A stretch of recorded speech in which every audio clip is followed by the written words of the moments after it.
What if I told you that every Christian battle is won and lost in the same place? And it might not be where you think, but if you lose here, you lose everywhere. So what really determines spiritual strength, and how can we fight more effectively? Today I'm going to show you a perfect example from Tolkien's The Hobbit, and also give you 3 takeaways that you can apply to your life today. Before we get into it today, if you have a good time with me here, don't forget to hit the like button and tell YouTube to share this video with other people. And if you want to support the channel, in the description you're going to find links to my Patreon and also to the Buy Me a Coffee link if you just want to buy me a coffee.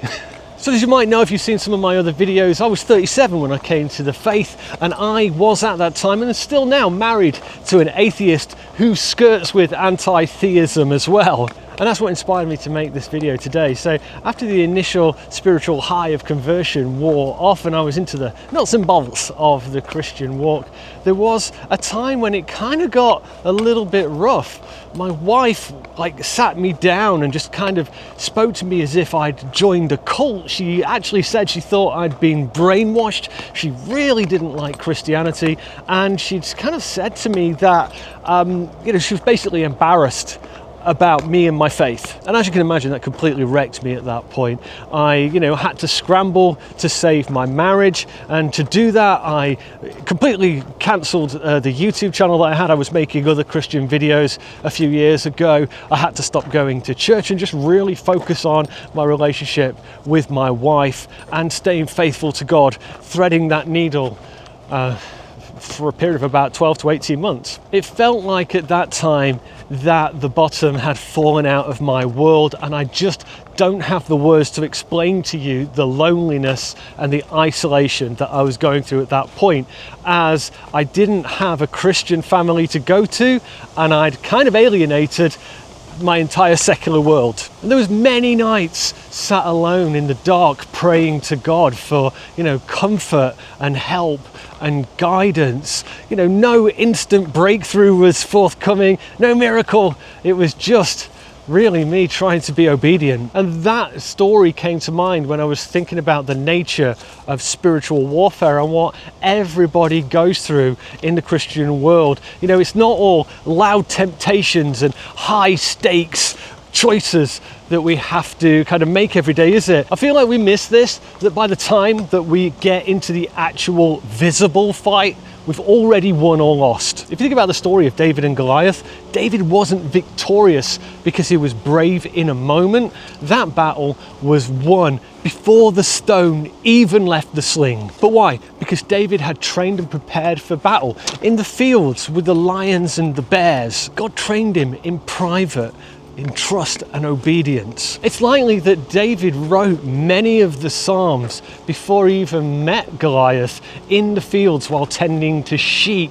And what was he doing? He was sitting in lonely places, writing poems, worshipping God with his lyre, meditating on God's creation, fully surrendered and trusting in the Lord. Tolkien understood this and wrote about something similar in The Hobbit, where Bilbo is in the tunnel approaching the cavern of the big dragon Smaug. All the other dwarves, they're too afraid to go forward. And then we get this. It was at this point Bilbo stopped. Going on from there was the bravest thing he ever did. The tremendous things that happened afterwards were as nothing compared to it. He fought the real battle in the tunnel alone before he ever saw the vast danger that lay in wait. No fanfare, no ceremony, just a quiet decision to obey, to trust the call, and to walk onwards. Jesus tells us where the real power is. But when you pray, go to your room and shut the door and pray to your Father who is in secret, and your Father who sees in secret will reward you. Why? Because what you do in secret is who you really are. Satan doesn't fear your public persona, he fears your private surrender. The battle is won before it even begins, in the moment that you choose obedience before the temptation comes. When we choose to seek God before the pressure hits, in the tunnel, in the dark, alone. Every Christian battle is won here, in the prayer that no one hears, in the tunnel, before the dragon sees you coming. So what can we do with this then? Number one, let's win that first battle of the day. Instead of picking up your phone, pray. Even if it's just 60 seconds, it can set the tone for the entire day. Just taking that time to pray for the infilling of the Holy Spirit and ask the Lord how you can serve him and surrender to him better for the day. Secondly, choose the tunnel over the stage consciously. Choose to do the right thing, especially when it's not seen. Forgive somebody in your heart and say nothing further to them about it. Serve somebody even when you think that they're not going to thank you, and don't post about it on social media either. Thirdly, schedule some secret time with God. Literally shut the door. No phone, no YouTube playlist, nothing. Just you and God. And that's how we can win the battle even before it begins. And if you'd like to find out how God shows up after the battle, even if we feel like we might have failed him too much, you can click on right here. Subscribe if you're new. I'll catch you on the next one. Take care. Goodbye.